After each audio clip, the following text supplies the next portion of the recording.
وہ ایک معصوم اور بھولی بھالی لڑکی تھی۔ شادی ہوئی تو ماں کا دن میں 2 بار فون آتا۔ ہاں کیا کر رہی ہو؟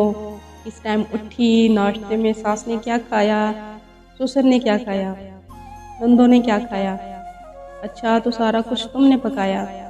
کیسے فرمائشیں کر کے پکواتے ہیں میری بچی سے حیرانی ہوتی، ماں کو میری اتنی پرواہ شادی سے پہلے تو نہیں تھی۔ وہاں تو خود کہا کرتی تھی کہ سب بہن بھائیوں کا ناشتہ بنا دے، اور اب یہاں ساس کہتی ہے تو امی کو برا لگتا ہے۔ لیکن سسرال میں سے احساس ہوتا تھا کہ کوئی پرواہ نہیں کرتا تو ماں کا پرواہ کرنا اچھا لگتا تھا۔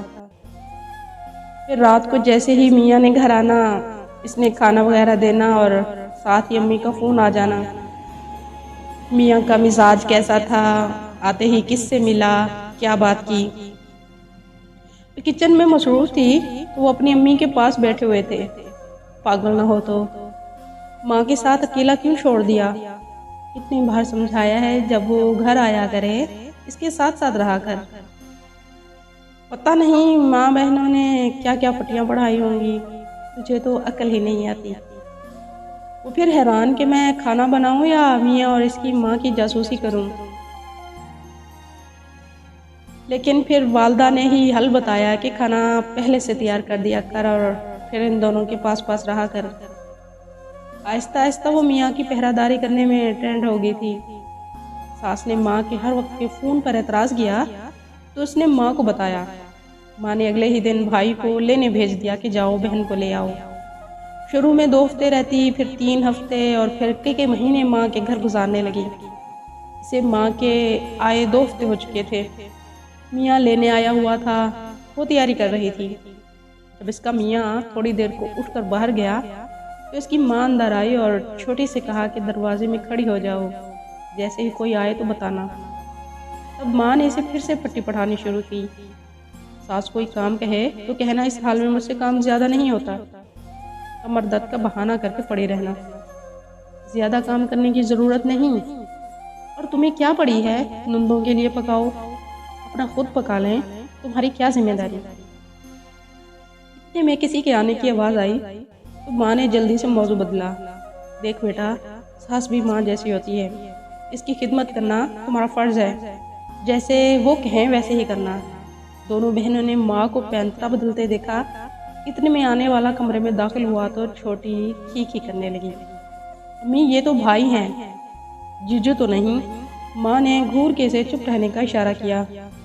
بیٹے نے اندر داخل ہوتے ہوئے ماں کی بات سن لی تھی اور وہ ماں کے اعلیٰ اخلاق سے متاثر ہوا اور بولا، ہاں ہاں امی کی باتیں غور سے سنو اور ان پر عمل کرو، خاندان جوڑ کر رکھو۔ ماں سمجھداری سے سر ہلاتی رہی۔ اچھا امی میں ذرا باہر جا رہا ہوں، بیٹا کہہ کر باہر نکل گیا۔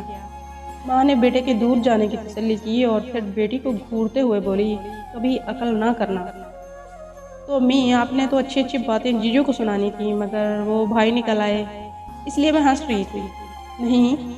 نہیں تو تمہارے بھائیوں کو یہ بتا دوں کہ میں اپنی بیٹیوں کو پٹیاں پڑھاتی ہوں، ان کے سامنے بھی تو خود کو اچھا دکھانا ہے نا، انہی کے ساتھ تو زندگی گزارنی ہے۔ جو کچھ میں تمہاری بہن کو سکھاتی ہوں تم بھی غور سے سنا کرو، کل کو تم نے بھی سسرال جانا ہے۔ داماد اور بیٹوں کو سنانے کے لیے سب اچھی باتیں کی جاتی اور تنہائی بیٹیوں کے ساتھ مل کر سازشیں تیار کی جاتی، نئی نئی چالوں پر غور ہوتا۔ بیٹی بھی باقاعدگی سے فون پر ادھر کی ساری رپورٹ ادھر دیتی رہتی اور اعلیٰ ترین مشوروں پر عمل ہوتا رہا۔ بالآخر وہ وقت آ گیا جب وہ سسرال سے الگ ہو گئی۔ اندر کھاتے ماں بیٹی اپنی اسکیموں کی کامیابی پر جشن منا رہی تھیں، مگر اوپر سارے خاندان کو کہا جا رہا تھا، ماں بیٹے کی آپس میں نہیں بنی، ماں نے خود ہی کہہ دیا الگ رہ لو۔ سارا سسرال برا تھا اور وہ اچھی تھی۔ فون اب بھی چلتے تھے، پل پل کی خبریں اب بھی ملتی تھیں، مگر ساری سازشوں اور چالوں کے باوجود عجیب عجیب مسائل سامنے آتے رہتے تھے۔ ماں کا سپنا کہ بیٹی رانی بن کر راج کرے سپنا ہی رہا۔ کبھی رزق، کبھی بیماری، کبھی نقصان، کبھی اولاد، کسی نہ کسی تنگی کا رونا چلتا ہی رہتا، کیونکہ رب نے اس دنیا کا نظام ایسا ہی بنایا ہے۔ آپ اپنا بویا کاٹتے ضرور ہیں، لیکن ہو سکتا ہے وہ صورت بدل کے آپ کے سامنے آ جائے اور آپ سمجھ نہ پائیں۔ جب انسان دل تنگ کرتے ہیں تو ان کے لیے نعمتوں میں بھی تنگی کر دی جاتی ہے۔ جب آپ حق مارتے ہیں تو آپ کا بھی کہیں نہ کہیں حق مار دیا جاتا ہے، کیونکہ انسانوں سے بہتر چالیں چلنے والا اور انسانوں کی چالوں کو پلٹنے والا موجود ہے۔ اپنی بیٹیوں کو نفع کے سودے کرنا سکھائیں، خسارے کے نہیں۔